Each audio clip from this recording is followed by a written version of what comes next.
Hola chicos, ¿cómo están? Bueno, Dios los bendiga. Primero me presento, mi nombre es Alejandra para los que no me conocen.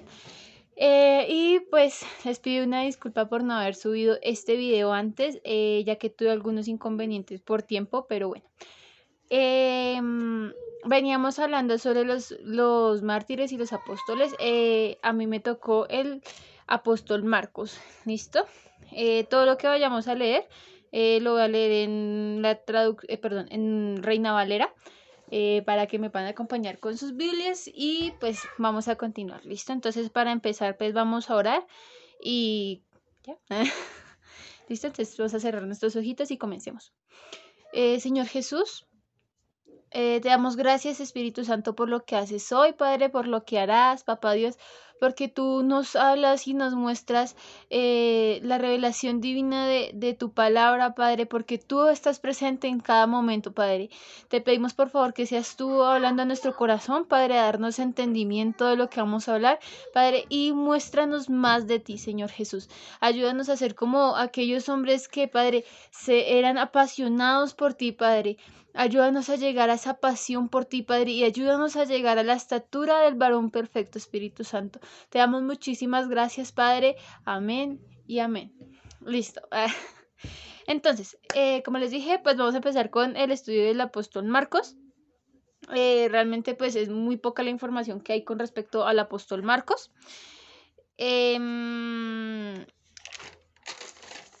que me acompañen, por favor. Bueno, me acompañen por favor a Primera de Pedro 5:13. Recordemos todo en el Nuevo Testamento, Primera de Pedro 5:13.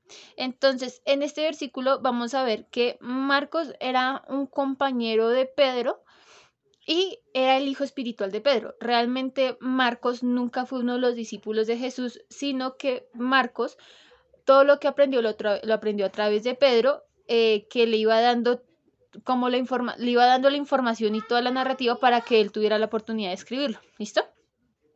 Entonces, en 1 Pedro 5:13 nos habla de la siguiente manera.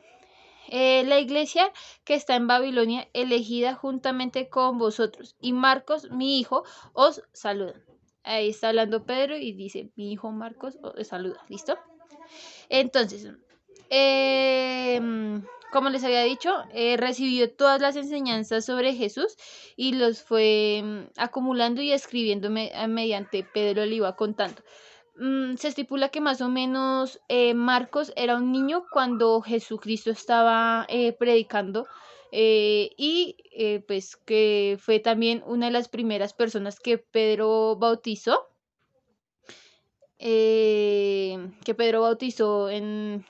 creo que fue en lo del Pentecostés más o menos. Am, Él es llamado Juan Marcos y es el Juan Marcos del Nuevo Testamento.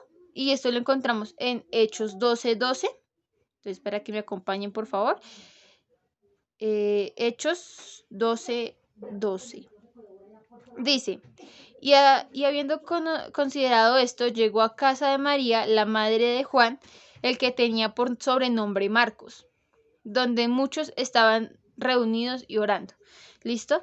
Entonces, su nombre judío era Juan, pero su nombre o su sobrenombre romano era Marcos. ¿Listo? Eh, no se conoce nada respecto al padre de Marcos, no, nunca se nombra en la Biblia, y su madre era María, de Jerusalén. Lo vemos en Hechos 12:13, entonces ahí mismo en el mismo capítulo que estábamos, continuamos con el 12, o sea, volvamos a leer hasta el 13. Dice, y habiendo considerado esto, llegó a casa de María, madre de Juan, lo que acabamos de hablar, el que tenía por sobrenombre Marcos, donde muchos estaban reunidos orando. Cuando llamó Pedro a la puerta del patio, salió a escuchar a una muchacha llamada Rode. Se cree que ellos pues tenían una buena forma económica, porque todos se reunían allí a orar y también se reunían, o sea, pues como se reunían una gran cantidad de personas, se daba a entender que pues era una casa pues amplia. Y en este capítulo nos da a mostrar que cuando Pedro sale de la cárcel, que llega a, pues todos están orando, él llega y toca como la parte, ¿cómo explicarlo? Una parte trasera en donde queda el patio. Entonces nos da a entender pues que era una casa muy amplia, lo cual pues da para entender que pues tenía su buena forma económica. Su casa era casa de oración para los creyentes. Y bueno, continuamos entonces.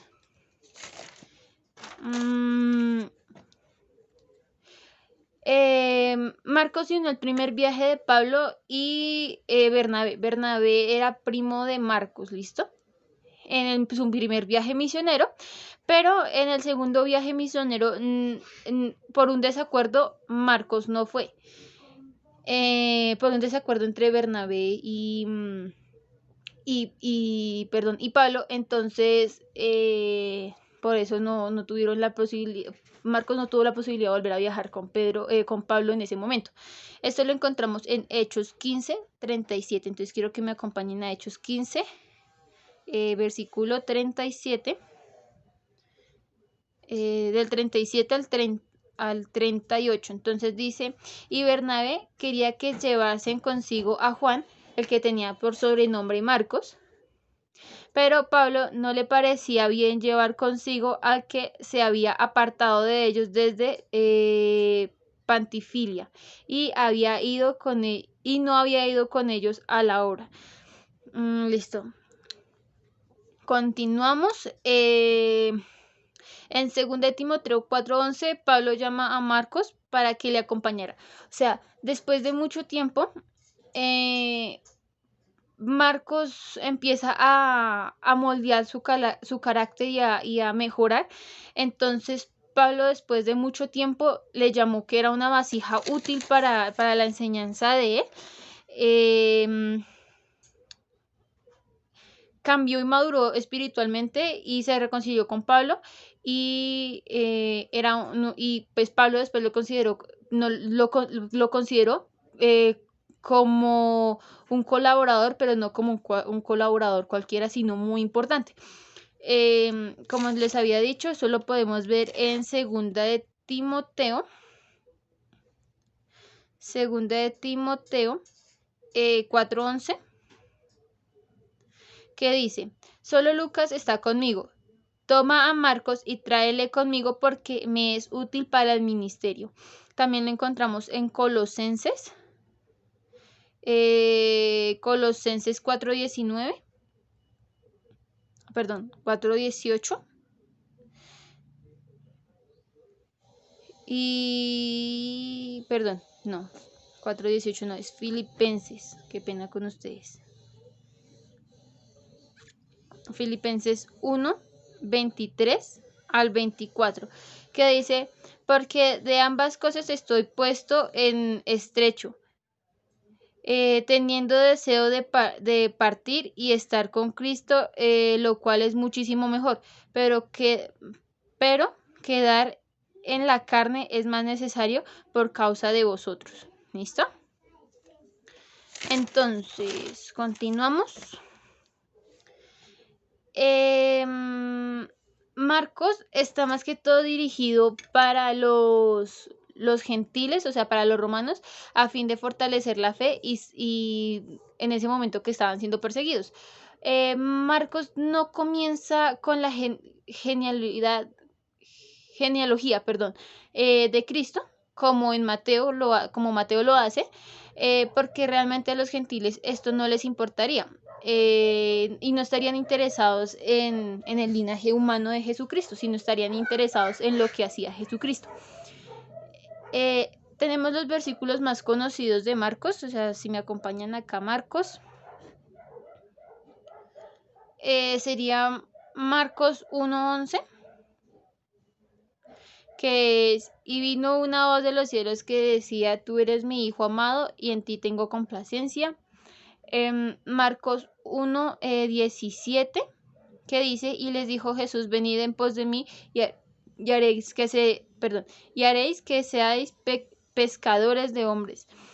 Recordemos, son los versículos más conocidos de Marcos, ¿listo? Marcos 10, 45, que dice lo siguiente, dice: porque el Hijo del Hombre no vino para ser servido, sino para servir y para dar su vida en rescate por muchos. Y vamos a Marcos 16, 15, que dice: y les dijo, id por todo el mundo y predicad el evangelio a toda criatura. Esos son los versículos más conocidos de Marcos. Continuamos. Bueno, el libro de Marcos es una narrativa para mostrar que Jesús es el Mesías. Y esto lo podemos encontrar en Marcos 4, 29 al 30. ¿Listo? Entonces, y cuando el fruto está maduro, enseguida se mete la hoz, porque la siega ha llegado. Al 30 dice: y decía también que ¿qué haremos semejante al reino de Dios o qué parábola compararemos? ¿Listo? Entonces, como les dije, está mostrando la narrativa del ministerio de Jesús. ¿Listo? Ahí encontramos lo que son las parábolas y todo esto que enseñaba Cristo.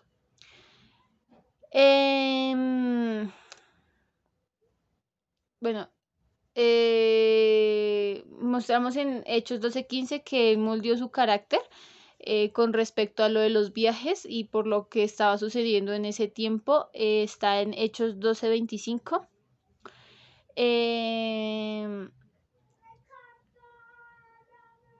Es el libro de Marcos es el libro más corto de los evangelios, contando con 16 capítulos escritos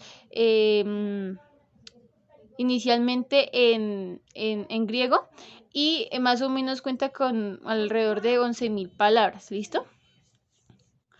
Y ya como por finalizar, su muerte fue más o menos probablemente en el año 68 después de Cristo, como un mártir en Alejandría de Egipto, siendo arrastrado por las calles hasta que falleció y lo echaron, bueno, a la cárcel. Después de que lo arrastraron por todas las calles de Alejandría, en la noche lo apresaron nuevamente y al día siguiente le volvieron a practicar la misma tortura hasta que murió, y cuando murió echaron su cuerpo al fuego, pero los fieles que seguían a Marcos lo que hicieron fue rescatar su cuerpo antes de que se quemara, se consumiera, y guardaron su cuerpo y actualmente está en una basílica que es muy reconocida. ¿Listo? Entonces, pues ese era todo. Ese fue el estudio de Marcos, chicos. Espero les haya gustado. Si tienen alguna pregunta, me dejan saber ahí en los comentarios. Y nada, muchas bendiciones. Los quiero mucho, los amo mucho en el amor de Cristo y espero verlos muy pronto, chicos. Muchas bendiciones.